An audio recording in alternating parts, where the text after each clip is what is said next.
Hi, welcome to Knit the Books. Nope, that's not what we say. What do we say?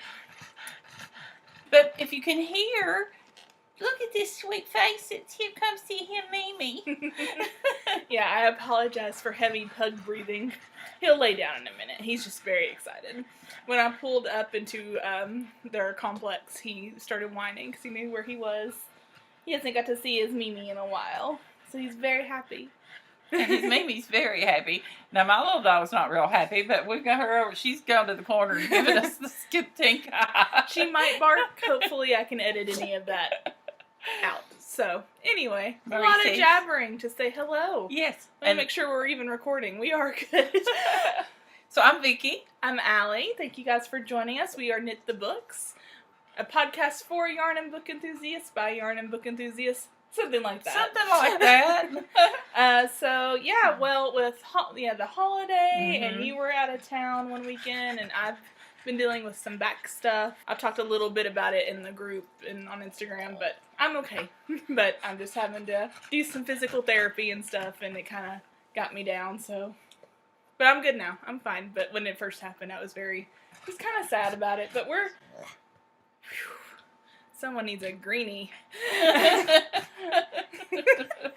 You got some pug breath going on there.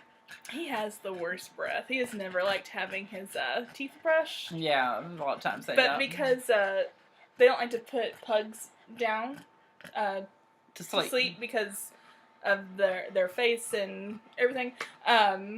So we can't put him down to sleep to get his teeth cleaned, and he needs it so bad. They tell us it's fine, and I'm like, smell his breath. It is not fine.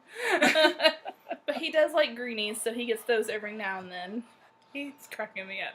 Alright, so that was a lot of talking about my dog's nasty breath, so let's get into some knitting. We love him. I know, but this isn't a Murray podcast. He said, well, we need to do a Murray one sometime. So let's get into knitting. What you been working on? Well, let's do finished first. Yes. Finished first, right? I don't know if it was the last episode or the episode before that, but recently we had someone ask, I think Enid asked if how our Whip It or Rip It was going, so I figured I'd start with that. I finished one of my Whip It or Rip It's. This is where I was when I showed you guys a couple of months ago, and I finished it. This is the 11sies pattern from the Unapologetic Knitter. This is out of Hedgehog Fibers in the Miami Very pretty Nights colorway, I think is what it's called. I love this. So it's a bias shawl with garter and then eyelets around the edge. I haven't blocked it yet because I was scared that it wouldn't be dry in time to show. So I was like, I'll block afterwards. But, I mean, it's short, but it's wearable as it is. So I know it's going to block really well since it's garter stitch, and that stuff just blocks very nicely. So it's very nice. I'm very happy with it. Kind of looks like a little kerchief. It does. And I used almost all the yarn. In the pattern, it tells you how you can knit. You knit until you have 8 grams left. And that gives you enough time or enough yarn to knit the last 2 rows in the bind off. I knit till I had 10 grams left because I wanted to use a different bind off. I used the I-cord bind off just because I think that looks so clean. And that it takes a little bit more yarn though. So I wanted to make sure that I had more than enough, and I have enough left to at least do a partial square in my sock yarn blanket. Oh, cool. So I'll be able to put it in there. I'm going to have to stripe it with something else, but that's okay. So I got one of my Whip It and Rip It's done. I'm very excited. We'll do a full review of those again, I think in January, right? Is that what we decided? Yeah, I think that's what we decided. But yeah, I was very, very happy to get one of these done. And I've actually been working on another one. I forgot to bring it, but I am working on a couple of my whips from that, so. Yeah, she's the knitting bugs kind of hit her again, so. Yeah, finally. Well, I have one. This is my Immune to Gravity, and it is, of course, this is one of Allie's patterns, and the yarn is by Leading Man Fiber Arts. It's the Great Sweater Debate. The Great Sweater Debate. Now, Mama's talked about this the last few episodes, and we couldn't remember what it was called. Our friend Dawn is spinning the fiber, and I hung out with her earlier this week, and we were talking about it, and she said it, and I was like, that's what it's called. Yes. So I made like a mental note, and it actually stayed this time. Cool. My mental notes don't usually stay. But I love it. I love it. It's got to be blocked. So, Very this pretty. is one of my Into the Wool, the retreat I'm going on in a couple of weeks. One of my knit along.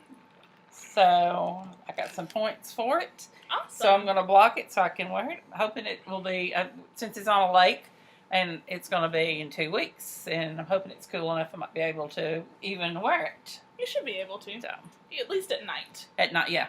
Early morning. Yeah. On top of finishing that shawl, I finished another shawl.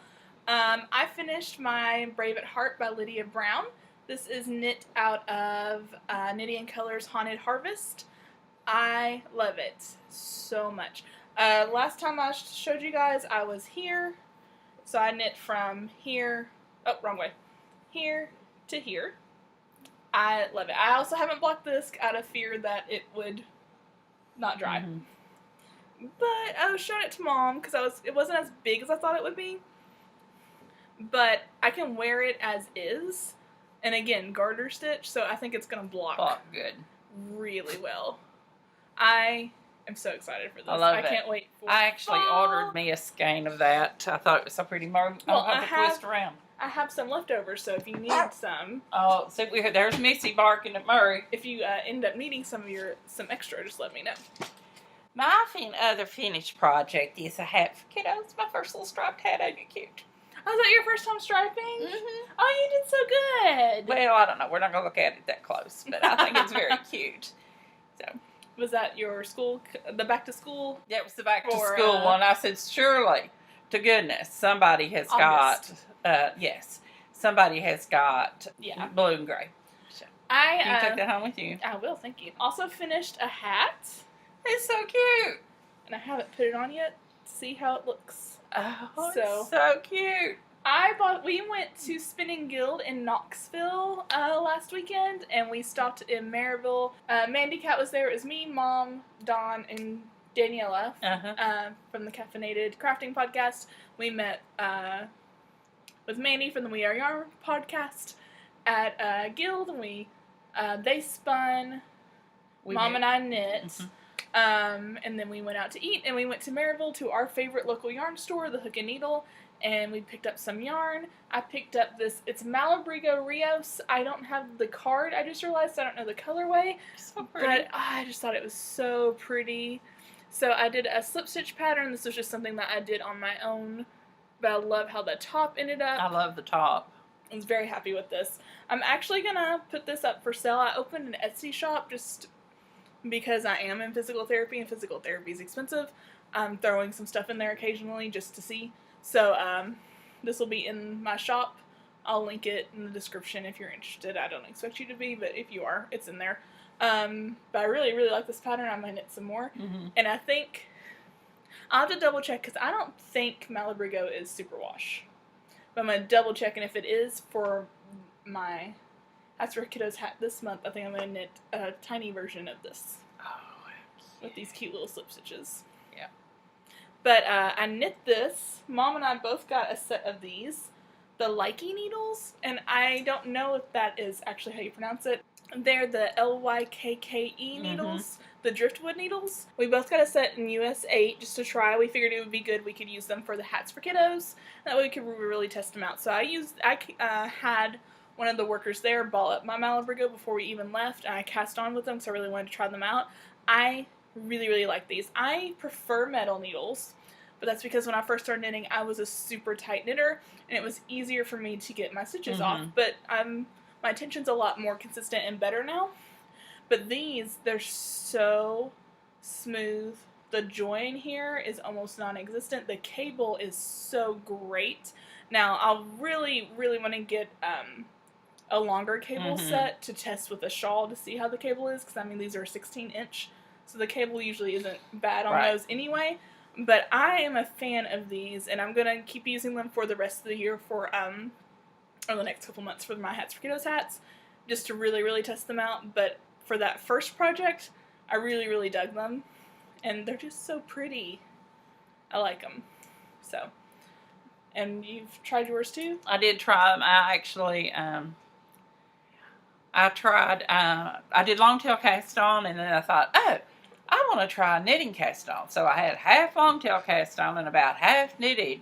And then it was just going to be a roll brim hat. Mm-hmm. When I joined it and it started rolling, my knitted cast on was too loose and it looked very funny compared to the other side. Mm-hmm. So I just frogged it and we'll start all over again. Should try the knitted cast on again with it all being knitted. Yeah. That might has had something to do with it. Yeah. But I tend to do a knitted cast on, and it usually does look a little bit more loose until you knit a little bit. Oh. Or that's how I feel, at least. Granted, this is with garter, so I don't feel like you notice it as much. Mm-hmm. But knitted cast on's my go-to cast on, so I'm a fan of it. Yeah, my friend Jennifer has actually started using it too. She's a fan of it because she said that way it's, especially if you've got cast on a lot and you don't pull enough tail out for your long tail, there you are. That's why I like it. I know there's like math you can do, so you always know that your long tail is enough, but I don't when like I'm math. Casting on a project, it's because I want to knit a Cast project on. right now. Yeah, it's because I want to cast on and I don't like math. So what have you been knitting? Or What I'm working on? Yeah. I've got 2. So I am in my French Supply Company. What's this bag called? the field bag. The field bag. Allie got me this for Christmas last year, and I just love this bag. It's so good and sturdy. I am, and I don't know what the colorway is. I hope it's somewhere in the notes. It's not. It's not. We well, haven't found the color. Oh, well. Anyway, it's Miss Babs. It's Wowza. Yowza. You want to hold that part? So I am doing Brave at Heart, and it is so pretty. Look how pretty.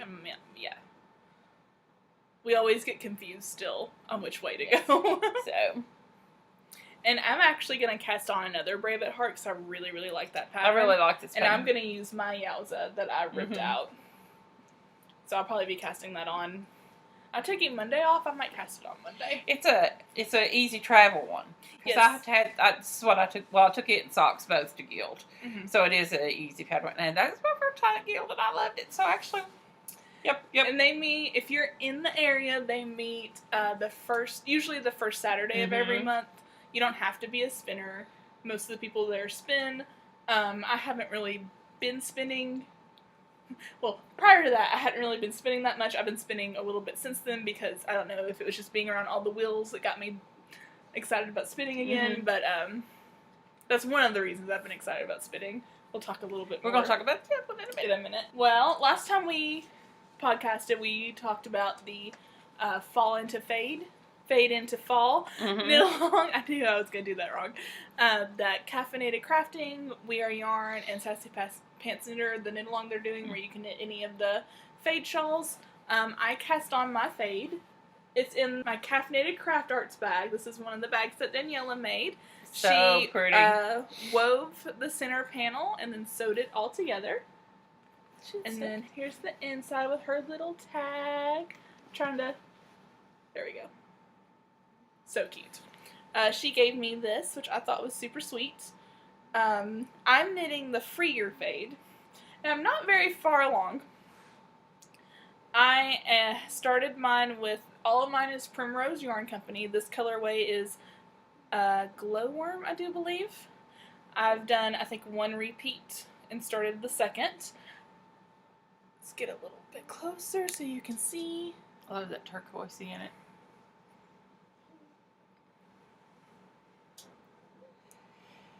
I really, really like this yarn. The only reason I'm not farther along is because I did the first eyelet section, no problem. The second eyelet section, I did this twice, where I treated it like drop stitches. So I kept dropping them, and then I'd go to the end and count and be like, I'm missing stitches. Why am I missing stitches? And it took, so I redid it and did it again. I was like, okay, forget this. The next day, like, I wasn't even thinking about it, it hit me. It's like, you dummy, you were dropping them like drop stitches, because I like drop stitches. I like drop stitches. And actually, I did that in one of the very first eyelet section of my Brave at Heart. I did that on the first row, and I didn't even go back and redo it. Well, I just kind of improvised along and got my stitch count going. It looks just fine. Yeah, Glowworm.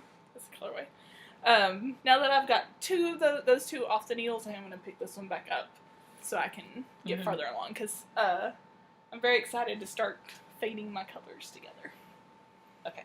My other one it's in the Into the Wool bag from 2015, and my bag is by Rainstorm Studios, and this is one of the. I haven't had caffeine in I 2 know days. it tastes good when you haven't had it, doesn't it? Yeah, there's somebody at work's quit drinking it, and I can't understand why. Well, I don't know why. I'm not. Why. For me, I only get caffeine through soda. You're right. And so she's a coffee drinker. So I'm trying to cut it down my soda intake, and so I'm having the sugar and caffeine withdrawals because that's pretty much where I get my sugar from too. Because I mean that's all it is basically, but that is delicious. It tastes so good. So, sorry, another tangent. I'm full of tangents today.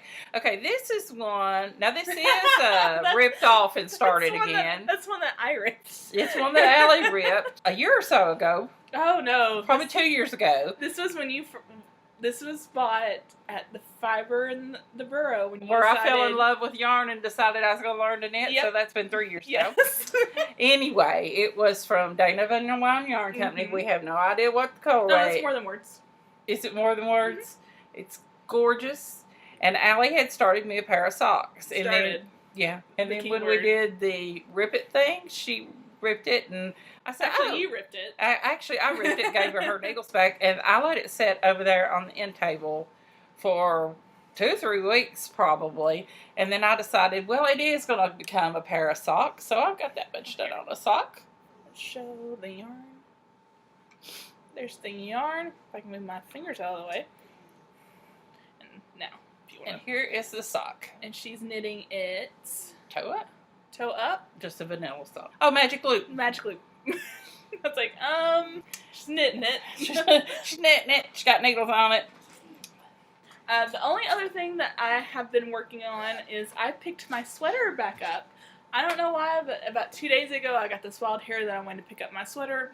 I think I mentioned this the last time. I couldn't remember how many repeats I needed to do with my color, and I just hadn't felt like sitting down and figuring it out again.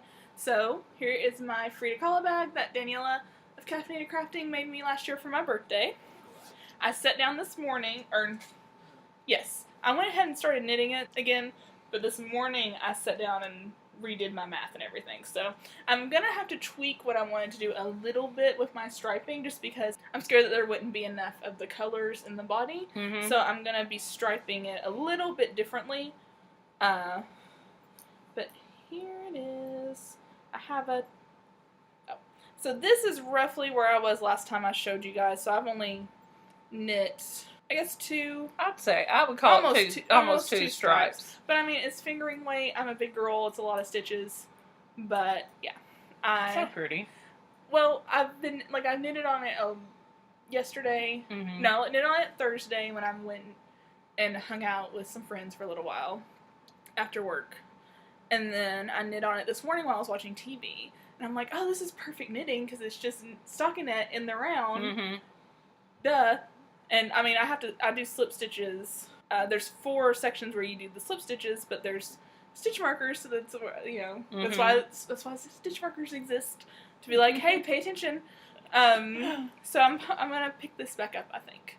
I can't wait to wear it. Look at that. It even looks good with my purple hair. I was kind of worried. It does look good. I was kind of worried. Hair. I really like your hair. Oh, thank you. I think it's really cute. So, originally my plan was to team up one of the gray gradients with one of the pops of colors. What I'm going to do instead, and hopefully this will make sense. So I have this section with a gray and a color. Mm-hmm. So what I'm going to do next is this gray and what the next gray will be, stripe those together. Mm-hmm. And then the second gray and the second pop of color, stripe those together. Oh, that would be pretty, I think. And then the second gray and the third gray, stripe together. I did the math to make sure there would be enough yarn. There will be. And I'll have enough of the light gray left that I'm hoping I can, whenever I figure out what I'm going to do with my sleeves, I can stripe the light gray mm-hmm. in it too. That way maybe it's cohesive. I don't know.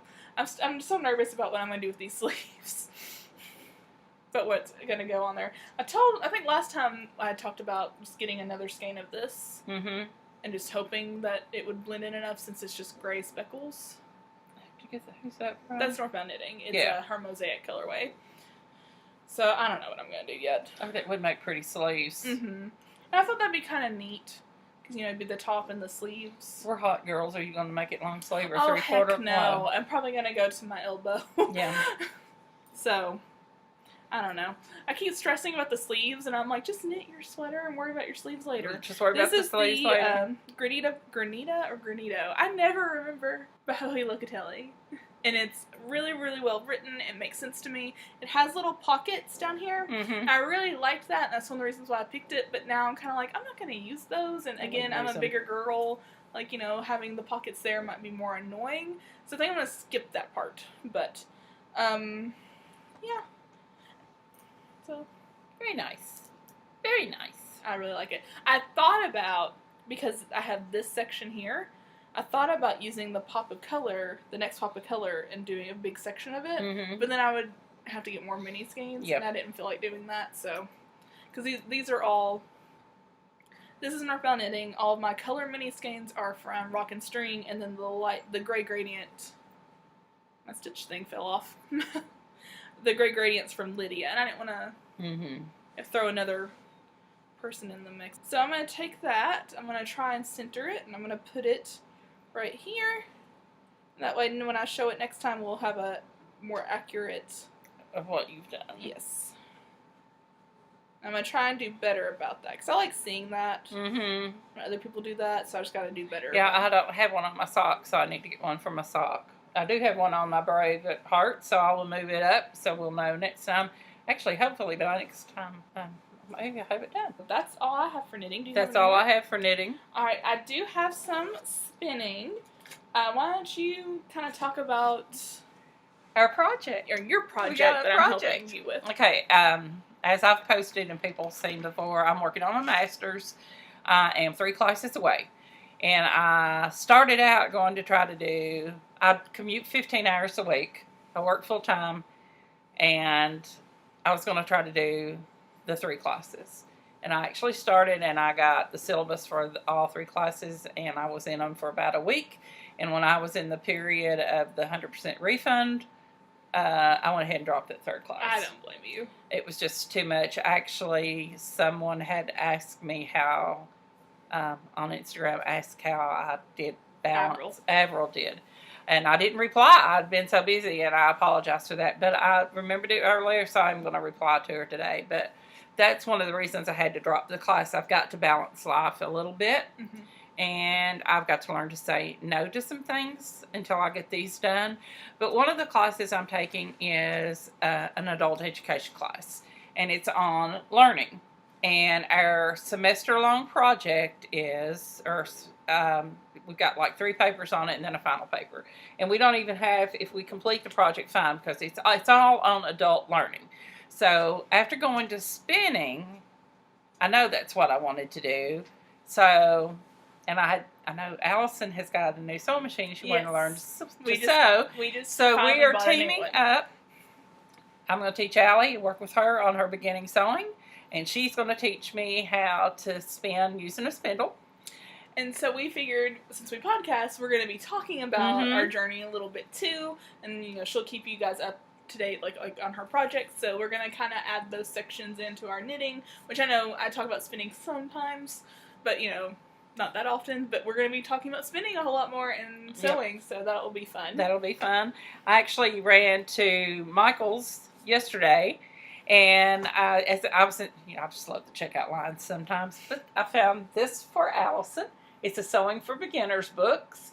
It's got projects in it, the stitches, all kinds of little things. So I thought that would be fun, and it would actually help us because it talks about the different kinds of machine needles and stuff that you need as you're learning to sew different things. So I thought that would help. And I thought that was funny because I didn't know she had that, and I brought in a book for her too. So I brought her the Start Spinning book.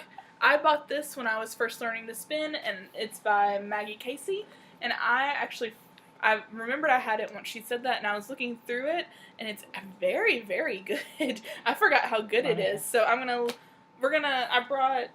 can't find my spindles, but Daniela let me borrow one of hers, and Mom has one ordered. I have one ordered. I'm a little concerned because they have great reviews on Etsy. So it's nothing that has anything to do with that. But they are in Florida.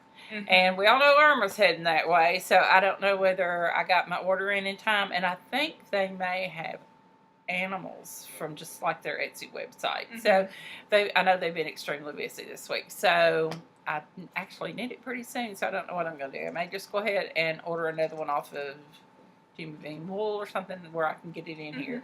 Because the semester is going to be over before. And I'm never even going to get touch spindles. So, but he knows that I have several things to learn before I get there because we have a plan. We have to set goals. Yeah, because you had to send in basically a proposal. A proposal I did because when I first sent the email to him, when I explained what I was going to help Allison do, and then mine was, because I don't know anything about spinning. I know nothing. So mine was like, she's going to teach me how to spin wool into yarn on a spindle and hopefully can get graduated to the spinning wheel. And he replied back and he said, you're on topic. And he said, what you're going to do with your daughter is great. He said, that's perfect. But he said, yours needs a little more. So Allison, I went into teacher mode. She went into teacher mode and I did a whole like 12 points. So when I got to work the next day, I emailed it to him, and he said, that is perfect. So he said it sounded great, and so we were on task for that. But like I was going to say, well, we've got to, my first paper's due the 25th. So, and that's like... That's your birthday. That's my birthday. That's rude. Well, I'm going to try to get it in before, because that's also into the wool weekend. Yes. But we got to set our goals, and we got to see how they reach back to our plans. And we've got to interview each other. Because we're going to be getting together at least once a week. At least once a week. And probably more once your stuff gets here. But like I was going to say, I borrowed this from Daniela. This is one from Highland Handmaids. It's lighter, but I went ahead and put a leader on it and showed her what to do. That way she can practice just spinning it with the leader until hers gets here. And I bought that craftsy class. Oh, good. Yeah, so I can play a little. Very good. So she's going to be learning on the spindle. And I'm excited. Going to spinning guild got me excited. Yeah. I like spinning, and I'm glad that I'm starting to get back into it. So I'll teach her with my wheel. I have a Louette S15. And what I'll probably do is just when she's ready for it is just get her started on it, then just let her borrow it. I'm kind of excited to do some spindle spinning again, and I actually went on Etsy and found all these gorgeous spindles, and I was like, ooh. Yeah. So I saved a bunch of them because, if I start liking it again, I might get a new one because I don't know where mine are. I know I didn't get rid of them. They just got packed up somewhere apparently weird.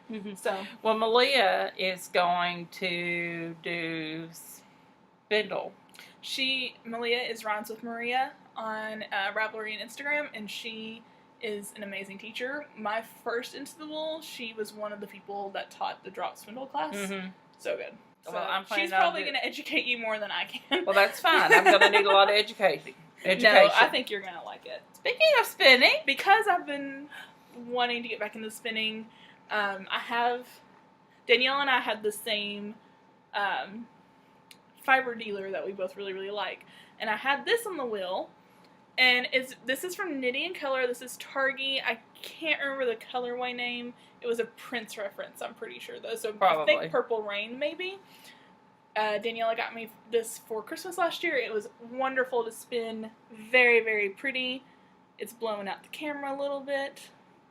I haven't soaked it or anything, and I still haven't found my regular size Knitty Naughty, so I'm using this 1 yard one still. Finished this, and it was a very, very nice spin. I really like Targi. It's a grippier, I feel like it's grippier, but it's still very, very soft. And that color's so, so pretty. Scott's going to be so proud that I have another hobby to spend money on. Well, he has thanked me multiple times for getting you into knitting. So. I know. He's glad that I have a hobby. To kind of help me get back into spinning, I wanted something as wonderful of a spin as this was. Knitting & Color has great, great, great, great fiber. She's in my top 2 of fiber that I like to get. It's a lot of purple, and that's coming from me. I know that's silly for me to be saying, but it's a lot of purple. I needed something with more color. I picked up... So pretty. This is from Hobbledehoy, who is probably my favorite fiber person. This is her poetry battlings. I think it's 2.4 or 2.5 ounces. I bought 2 bags of these, I want to say at SSK Market last year. So I have the first bag spun up. I'm getting ready to start the second one. And this past Monday on Labor Day, Craftsy had all their videos for free, so I watched 5 or 6 of them. Not the entirety of them, but just to check a few out. And one of the ones that I was most excited about was the art yarn class by JC Boggs. I've never been interested in art yarn until I started weaving. I like the look of art yarn, but I never wanted to knit it. But now that I have something else that I can use it for, I'm kind of really want to do it. So one of the ones that she showed that I thought would be really easy for me to do was one with beads. And so the way she showed it, she showed different ways, but one of the ways that she showed it was spinning the 2 bobbins, and when you ply them, put the beads on one single, and then you ply them together that way. Oh, that'd be fun. So I got some pony beads that are a purple iridescent, so like it has like this really nice shine where you can see other colors, kind of like my hair. But I thought that would be really cool because you mostly only see the teal, but there's lots of purple throughout this. And then I got some beads that look like tassels that I'm going to throw in there too. Oh, fun. And I'm going to weave like a wall hanging with it. Yeah, that'd be nice. Missy. Murray is apparently sniffing Mom's dog stuff, so. She's growling. So whenever we meet next time, I should have that done. Because, like I said, I'm taking Monday off, and that's one of the things that I'm going to be working on is finishing up the other bobbin. That way it can sit for a couple days, and then I can ply it together. He was so happy to see her. He hasn't seen her in forever. But yeah, hobbledehoy battlings are amazing. Yeah, I think I'm going to make a little bit. I couldn't tell you no.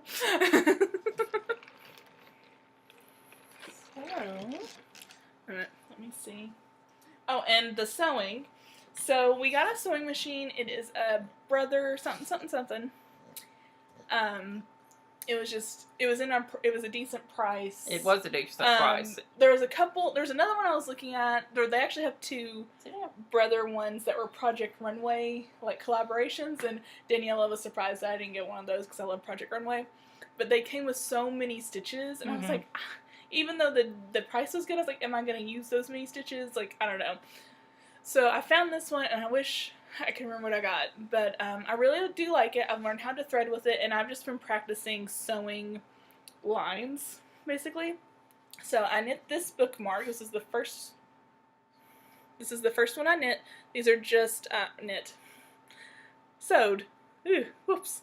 These are the first one I sewed, and I just followed like a little tutorial on YouTube, I believe. It's not very good, and I forgot to turn this one. This is the wrong side because I wasn't really paying attention. But, you know, it's just me learning. It's you learning. And then I did this one, which I feel like the bookmark itself turned out better, but my lines are weirder. Okay. But that's okay. And I've actually been using this one. You will learn to get your straight lines. Exactly. And that's pretty much all I'm focusing on. I haven't used it in a little while, but I just bought a bunch of fat quarters and have just been sewing them together just to get used to the machine. So I'm very excited to eventually learn how to sew some stuff.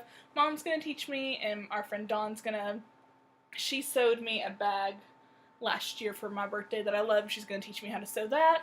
And then I eventually want to learn how to sew weighted blankets for my program that I work with. Oh, that was So she's going to help me with that whenever I'm ready for it. So hats for kiddos. We are getting into the last bit. So hats will need to be to me by October 31st. I posted this in the group, and this all happened during my back stuff, and I was just being very forgetful, basically. But I forgot to go pay for the P.O. box that we already had set up.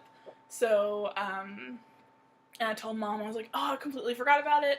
I had like a 10-day leeway where I could fix it, but she suggested, she has a P.O. box, so she was like, let's just use mine. That way, there's no sense paying for another one. And I was like, one. oh, that makes sense. So, her P.O. box is in the chatter thread. If you go to it, it's in the top, like underneath the name. Oh, okay. So it should be very easy for you guys to find. If you don't see it, just message one of us and we'll send it to you. Sorry about that. Had to take a quick break. Hopefully the edit will be good, but we were talking about hats for kiddos. We were. I had to run. I found the cutest yarn yesterday. I had to run to Michael's for something else. And, of course, when you're in Michael's, you've got to... I've got to scoot over. I'm not halfway in. Let's give him Murray room. When you're in Michael's, you've got to go look at yarn. So I was going down this aisle, and they had, look at these cute little cupcakes. It's got the little pom-pom on it. Isn't that cute? I can't wait to see you knit that up. I know. That's the pom-pom's attached, right? It looks like it. Yeah, that's cool. So we'll see how it goes. And it comes with a pattern. Is it kid size? Yes. Right there's the little pattern. Cute. Because our theme for whatever month this is, September is autumnal, autumn, fall. I said that earlier. Mom just stared at me like, "What are you saying?" And I was like, "Am I saying it wrong?" No, I don't think so. I just usually say fallish, and it's like, what's she talking about? We like we were saying, hats need to be to us by October 31st, so I can give them out the beginning of November. We'll give prizes out in November, probably a couple weeks into November. Mm-hmm. That way it'll give us time to get everything together. If you are watching and want to donate a prize, you can message me on Ravelry at Crafty Alley, or you can email us at knitthebooks@gmail.com. And we can talk So now you're reading now. Yes, time for reading. I don't have a whole lot. Whenever I got my back diagnosis, which, like I said, I got diagnosed with degenerative disc disorder, and basically what that means is cartilage, I guess, or whatever, between my vertebrae has degenerated, and so two of my vertebrae are for certain rubbing together, and they think the one below it is also rubbing together. So I've been dealing with this for a long time. A couple of years ago, I hurt my back at work and went to the doctor, and they did an x-ray. And then it started hurting again a few months ago, but it only ever hurt after one particular visit. But I wasn't picking up the kids. I never understood why it was always that visit. I still don't understand why it was always that visit. But I took that week off in July. I think I talked about this. And I was just out that entire week because I was in so much pain. Yeah, she took it off as a staycation and turned up with it was a staycation, all right. She's down in her back. And then it had been fine, and then it just started, the day of the eclipse, I went to my first visit, and I was just in so much pain, I was almost crying. So I called my boss, and I was like, hey, I can't work anymore. Would it be okay if I just move the rest of my visits to tomorrow? Because on Tuesdays, I usually do paperwork, or I go to the office and help out at the office, depending on what they need. She said that was fine, and so I went home, and I was like, I have to go to the doctor. So we watched the eclipse, because, priorities. And then I went to the doctor. Well, you would have been in all that traffic if you hadn't. One, I didn't want to miss the eclipse, and I didn't want to make other people miss the eclipse. Mm-hmm. It was only going to be pushing it back, I think an hour or two, Right. So we went, and they did another x-ray, and it was kind of good that I had went the previous years, because that's how they realized that something's going on. Yeah. So I'm in physical therapy for it. Physical therapy is expensive. Because I don't want to quit it. I know a lot of people, they go 3 or 4 times and then they just do it from home. And I'm still doing my stuff from home, but I still need that. I think I need that extra person, especially right now, because he was telling me a lot of my problems is my posture. I hyperextend my back, so that's what we've been really, really focusing on. But anyway, I'm doing okay. Most days I'm fine. I'm hurting a little bit today. I haven't taken anything though. Maybe I should have, but it's fixable. It's not, maybe fixable isn't the right word, but losing weight and doing these exercises, that's going to be a big help. Hence, one of the reasons why we're cutting out soda. I'm pretty sure if I could just quit soda, I'd probably drop, you would be a lot. I have actually heard people say that just cutting out their soda and their junk, like potato chips and French fries and that sort of thing. I don't eat they that. actually lost several pounds doing that. I don't eat a lot of snack food. I usually get fast food for lunch, so I've been cutting that out. So just making those slight changes. But yeah, so it is fixable, and I just wanted to mention it on the podcast just because I know I've kind of talked about it here and there, and a couple of people have asked me, so, but when I got the diagnosis, it just kind of, it hurt. even though it made total sense as soon as she said it, because she even asked me when I got there if it ran in my family, and I was like, honestly, I don't know if that runs in my family, before she even did anything. So that's what she was already thinking it was. So it's nice to know what that's what it is, and how to fix it. So I'm going to be okay, but I am in a lot of pain, and I was kind of depressed about it, honestly. Yeah, and then when she went to that first... When I was at first physical therapy and found out how much it cost, she called me at work, and I just let her go. She was just like, I said a lot of not nice words.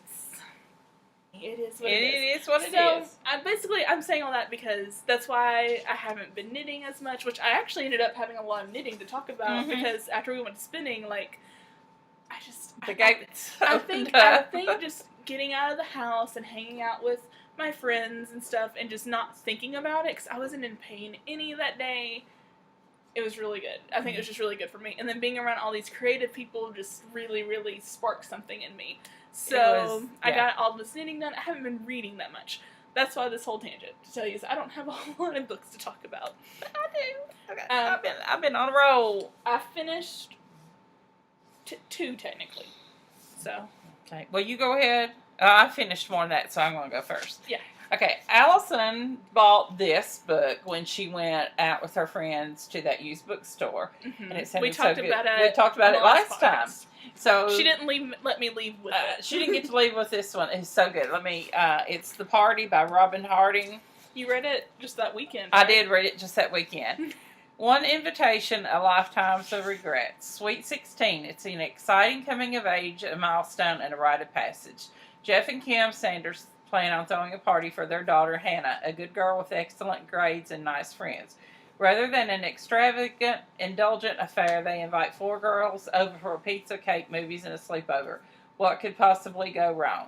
But things do go wrong, horrifically so, and Hannah's party quickly turns into the stuff of nightmares.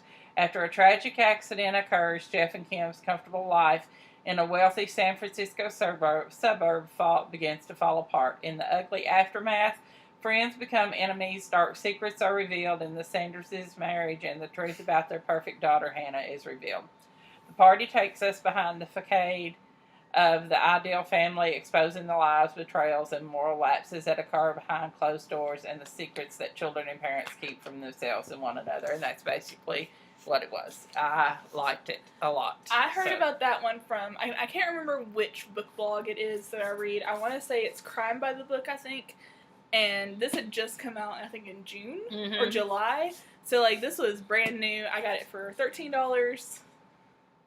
It sounds really good. And the fact that you read it in basically 24 hours, a little bit more, that makes me very excited. So this is probably going to get moved higher up on my TBR list, but I'm working through a very, very long list. But as you read into the book, it's one of those that you could see it happening in real life. Somebody messing up and doing things, and somebody getting hurt, and then secrets of the family come out. I love family secrets.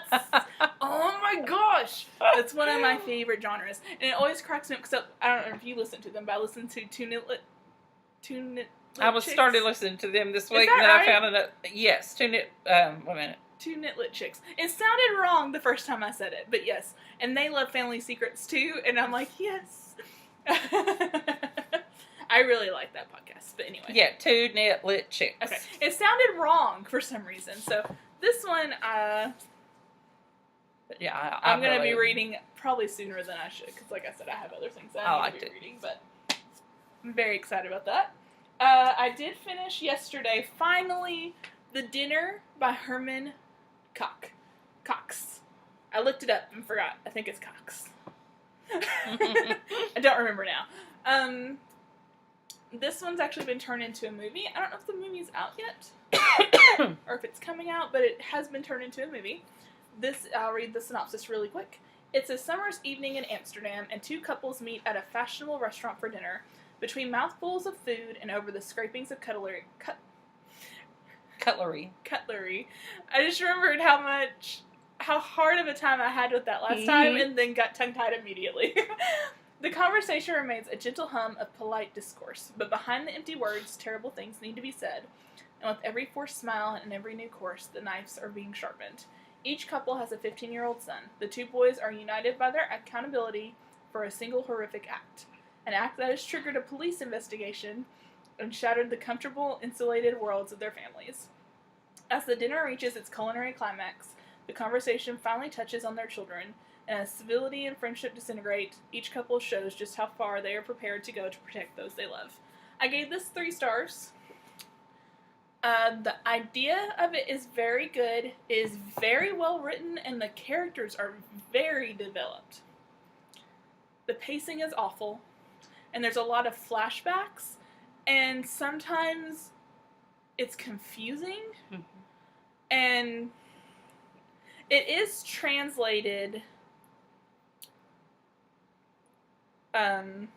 into English, so it makes me wonder if something was lost in, sometimes. So. But I don't know at the same time if that actually is the case. I really did like it, but I never wanted to read it. I never felt like I was forcing myself to read it. I thought it was going to be a quick read. I really did, but I've been reading it probably for over a month now. And I would just read like a chapter at a time. It's broken up into sections, like it'll say appetizer, entree, which is kind of neat, but I don't really know if that was really necessary. There's some stuff in there that's really repetitive. Dessert. And again, like I feel like maybe wasn't necessary. Like the main guy, Paul, the restaurant they're at, it's a very nice restaurant, and the waiter would go around and he would explain what everything was on their plate. And when he would point with his pinky, and every meal Paul would complain about how close his pinky was. And I'm like, I get it, dude. You don't want him being that close to your food. I wouldn't either, but I don't need that with every course, Yeah. So, like, it's just, like, little things like that. It's kind of, I felt unnecessary, I still think it was good, and it's an interesting story, and the endings were pretty interesting. Mm-hmm. Not what I was expecting to happen. I mean, it's one of those things, too, where it's like, when I was reading it, at least, I wasn't trying to guess the ending, but the ending was still, I don't want to say it was a surprise, but just not where I was expecting it to go. But it's good, but it's just that pacing. Mm-hmm. The pacing was just not good for me, and it's weird to say something as well written as it is, and the characters are as good as they are, and just be like, it's just 3 stars. But I mean, it's just 3 stars. Maybe it did lose something though in the translation. Maybe, but I don't know. But that is The Dinner by Herman, pretty sure Cox. And then something like that. I did a couple of cozy mysteries. Listen to those on Audible. One of them is Doggy. Oh, I don't want to start it. No. Yes, if I want to you cancel used Goodreads, you wouldn't have I know. to. I need to go back. Okay, one of them is Doggy Daycare Murder by Lauren Laurien Berenson. Melanie Travis thought her sleuthing days were behind her. She has a new baby to take care of, not to mention 5 standard poodles. These days, the closest Melanie gets to detective work is scoping out the scene at the local Doggy Day Center for her friend Alice Brickman. As Melanie learns, it's a dog's life at the Pine Ridge Canine Care Center, and life is good. Everyone seems blissfully happy. Everyone, canine that is, as Melanie soon discovers there are simmering resentments among the Pine Ridge staff, and when Steve Pine, the center's charming, good-looking co-owner, is found shot to death on the floor of his office, there's no shortage of suspects. Wow. With the police at a loss for leads, it's now up to Melanie to go undercover and sniff out a killer whose secrets lie buried in a dog's paradise that's proven to be anything but. There's a whole bunch of these. I forgot where this one is in the numbers of them, but she's actually years ago when I read those little cozy mysteries, and it is what it is. It's just a cute little cozy mystery, but I do like those. Those are my I don't have to think about you reads. It's just like a little fun something to listen to. But before, she was a single mom, and she showed her poodles, and she would talk about having to groom them, and somebody got killed or something and everything. But now she's married again, and she's got a new baby. You would think they'd be like, okay, honey. Yeah. So, but it was cute. I enjoyed it. I wouldn't care to listen. Now, the narrator, she wasn't my favorite, but it's all right. So, have you got another one? Well, kind of. I also was reading The Scarred Woman. I don't know how to pronounce the author's name, so I will show it real quick. This is a book that I got from Penguin's First to Read program. Anyone can sign up for this. I really, really like it. Once a month they put up ebooks that are gonna be released within the next month, and you put in your bid for it, and if you get accepted, then they'll send it to you. That's how I got an ARC for The Address by Fiona Davis was through them. It's probably my favorite one. I use NetGalley a lot, but I really like this one. It's less options, and I mean, you just have the one chance a month to try and get one. And right now they have 2 books that anyone in the program could get. Like, you don't have to put a bid in it. You can just go and download it. Neither of them sound interesting to me, so I'm not going to get either one of them. But this one, I tried really, really hard. I put it on Did Not Finish, and I went ahead and wrote a review and said that I couldn't finish it because it just was not very good. And I was kind of sad because it sounded really good. So, and I will say it is part of a series, so that might have been part of it, but a lot of it for me was the writing. I didn't like the writing style, but I'll read about it really quick.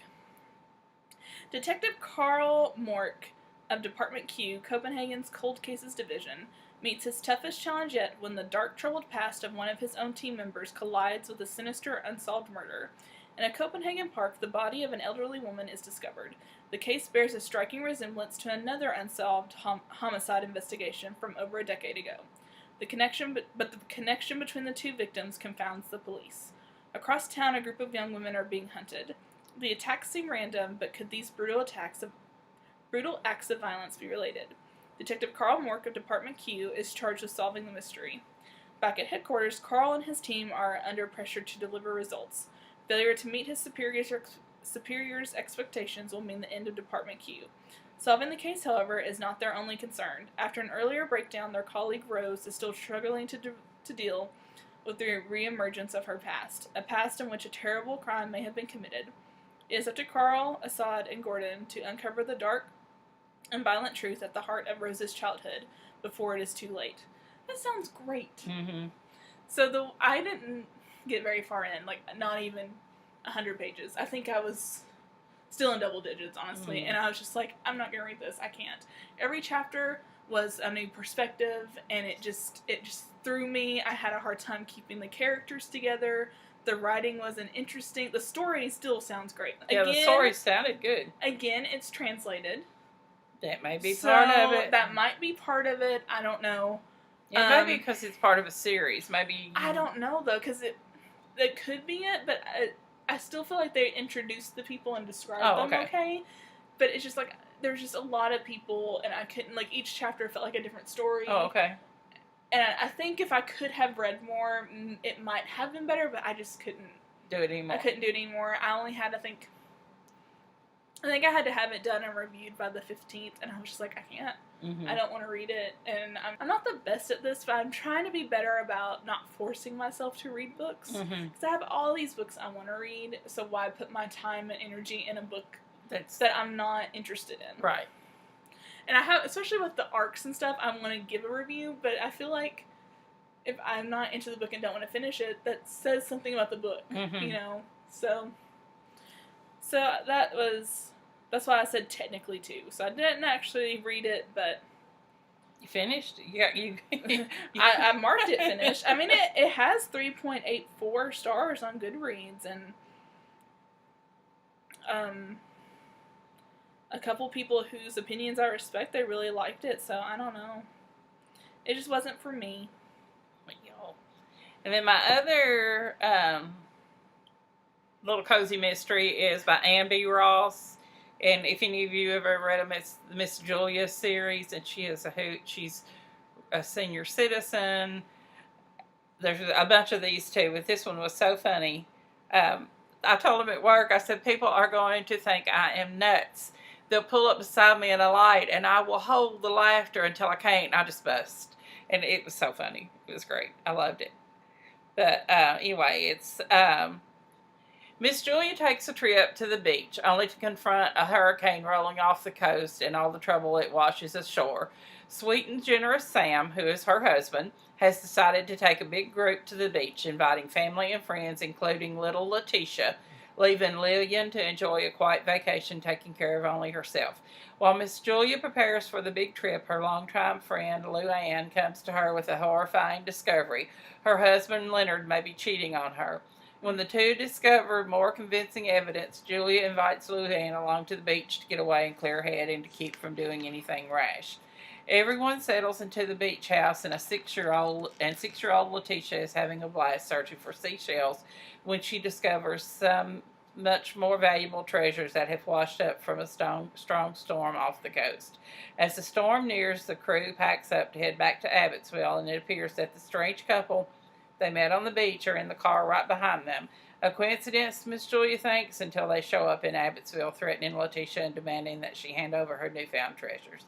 In another highly entertaining and delightful installment in the series by Ann B. Ross, Miss Julia must rely on her quick wit and strong will to protect Letitia to get to the bottom of Lou Ann's predicament and once again save the day.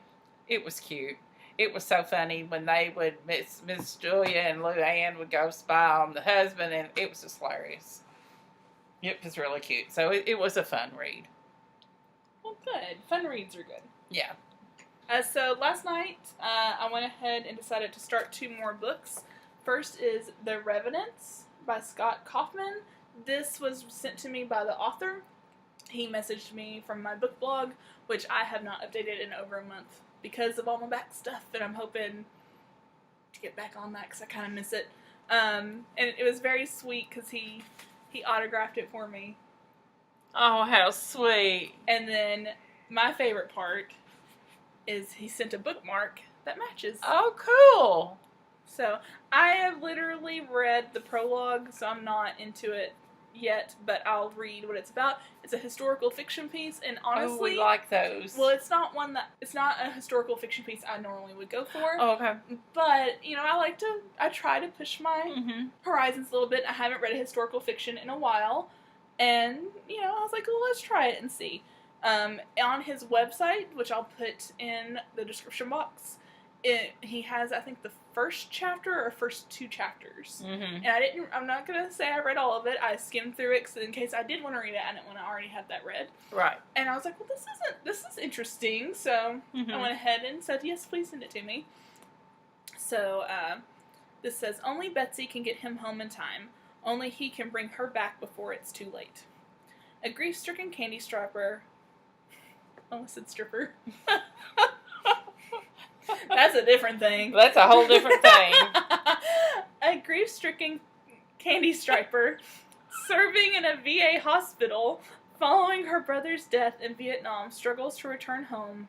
An anonymous veteran of the Great War against the skullduggery of a congressman who not only controls the hospital as part of his small-town fiefdom, but knows the name of her veteran. A name, if revealed, would end his political ambitions and his 50-year marriage. In its retelling of Odysseus's? Something like that. I feel like I'm adding too many S's, but there it is. Journey. Revenants cast a flickering candle upon the Charon? I don't know words anymore. I don't know what that is either. Charon, Charon, toll exacted not only from the families of those who fail to return home, but of those who do. I think I will like that. And, it's nice size print. I will really like that. I will say, I thought Mom would be more interested in this than me. But like I said, I like to push. I'm trying to push my boundaries a little bit. So I was like, you know what? I'll read it because it sounds interesting. And like I said, I skimmed through the first couple of chapters, and it wasn't bad. So I think it's his first novel, but it is a series, I'm pretty sure. If I remember correctly. It's been a minute. He sent it to me, I want to say in June, and I'm just now getting to it, so, because, life. But when I finish it, I will... He's an attorney in Irvine, California.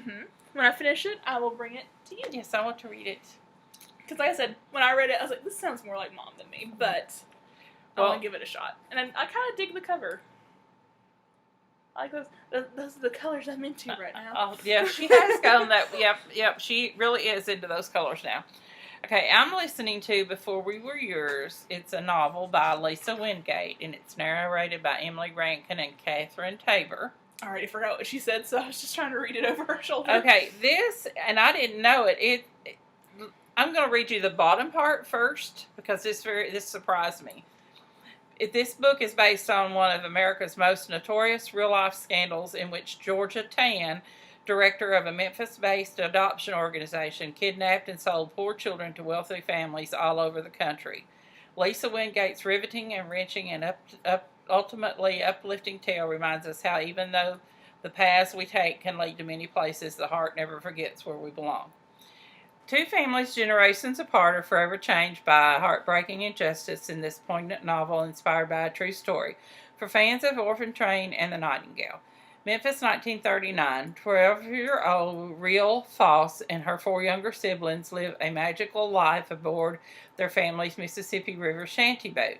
But when their father must rush their mother to hospital one stormy night, Real is left in charge until strangers arrive in force.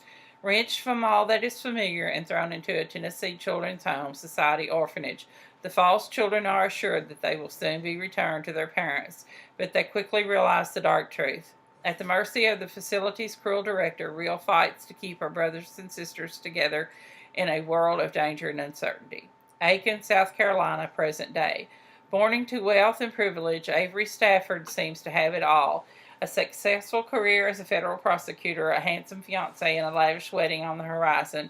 But when Avery returns home to help her father weather a health crisis, a chance encounter leaves her with uncomfortable questions and compels her to take a journey through her family's long-hidden history on a path that will ultimately lead either to devastation or to redemption. Wow, that sounds interesting. Yeah, it's very good. It's a little hard.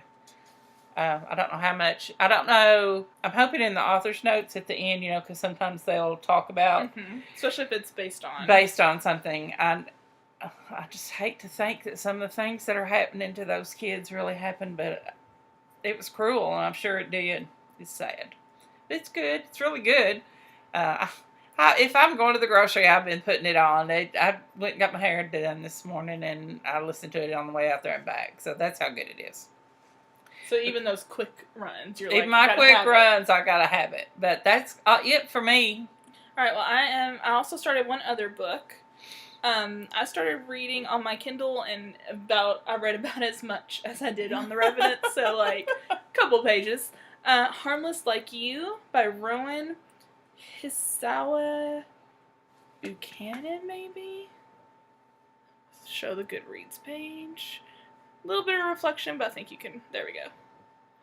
I'm going to be honest. I kind of wish I hadn't started this because I'm already super into it, and I think I'm going to have a hard time not reading it. Oh. But, it's fine. It is what it is. Written in startlingly beautiful prose, Harmless Like You is set across New York, Connecticut, and Berlin, following... And I don't know how to read Japanese names, so... Oh, I have no clue. I feel like all I do is butcher words anymore, so I apologize. Yuki Oama, a Japanese girl fighting to make it as an artist, and Yuki's son Jay, who, as an adult in the present day, is forced to confront his mother's abandonment of him when he was only 2 years old. The novel opens with when Yuki is 16 and her father is posted back to Japan. Though she and her family have been living as outsiders in New York City, Yuki opts to stay, intoxicated by her friendship with the beautiful aspiring model Adele, or Odile, I'm not sure. I like Adelaide, so I'm going with that. The energy of the city and her desire to become an artist.